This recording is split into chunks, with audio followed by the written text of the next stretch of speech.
Hello दोस्तों, उम्मीद है कि आप लोगों को मेरी ये कहानी वीडियो बहुत पसंद आ रही होगी। मेरे आज के कहानी का शीर्षक है चुड़ैल की बेटी काम वाली। तो चलिए शुरू करते हैं। एक समय की बात है, प्रीतमपुरा नामक गांव में एक गणेश नाम का व्यक्ति रहा करता था, जो कि अपने परिवार से बहुत प्यार करता था और उसका परिवार बहुत खुशी खुशी था। उसके परिवार में उसकी माँ मधुरी माँ और उसकी पत्नी सुशीला रहा करती थी। उसकी माँ अपने बेटे से बहुत प्यार करती थी और उसकी पत्नी मधुरी माँ को एक बेटी का जन्म होता है, जिससे उसकी माँ बहुत गुस्सा होती हैं और कहती हैं कि मेरे घर में कोई बेटी नहीं रहेगी। यह कहकर उसकी बेटी को वो कह देती है कि तुमको जो बेटी हुई थी वो मरी हुई पैदा हुई थी। इससे मधुरी माँ का चली जाती है, जिससे सुशीला को बहुत बड़ा ठेस पहुँचता है और उसकी वहीं पे मौत हो जाती है। जिसके सुशीला एक चुड़ैल के रूप में आती है, क्योंकि उसकी बेटी जिंदा रहती है, इसीलिए उसकी आत्मा को शांति नहीं मिलती है। सुशीला एक आत्मा के रूप में आती है और यह पता लगाती है कि उसकी बेटी कहाँ है। तब उसे पता चलता है कि वो एक नायक नाम के व्यक्ति के घर में काम वाली है, बर्तन धोती है।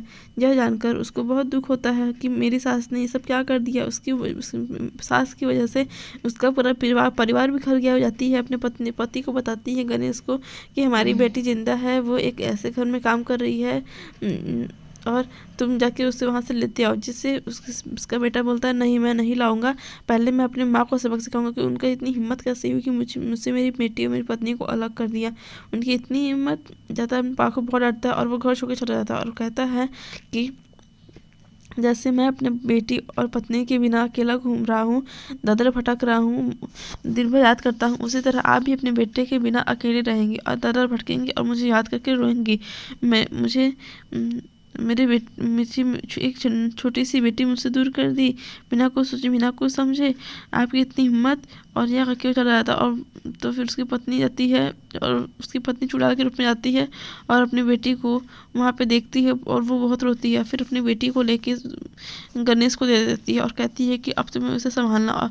और गणेश उसके लिए घर में शांति पूजा कराता है और वहीं पे मधुरी माँ सुशीला की आत्मा को शांति मिल जाता है और सुशीला चली जाती है।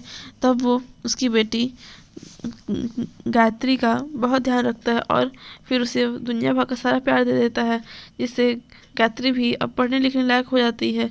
और उसकी माँ उसे कभी वो बात नहीं करता है, लेकिन उसकी माँ माफ़ी मांगती हैं सुशीला से, मधुरी माँ से, गायत्री से बहुत माफ़ी मांगती हैं, तब वो माफ़ कर देता है। लेकिन कभी भी वो यह नहीं भूल पाता कि उसकी माँ ने उसकी पत्नी और उसकी बेटी के साथ क्या किया।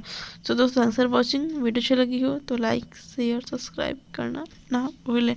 बाय बाय दोस्तों, थैंक्स फॉर वॉचिंग गाइस। दोस्तों गुड नाइट एंड कमेंट में जरूर बताएं कि आपको मेरी वीडियो कैसी लगी मुझे भी लाइक और सब्सक्राइब करना ना भूलें। बाय बाय दोस्तों, गाइस प्लीज गाइस।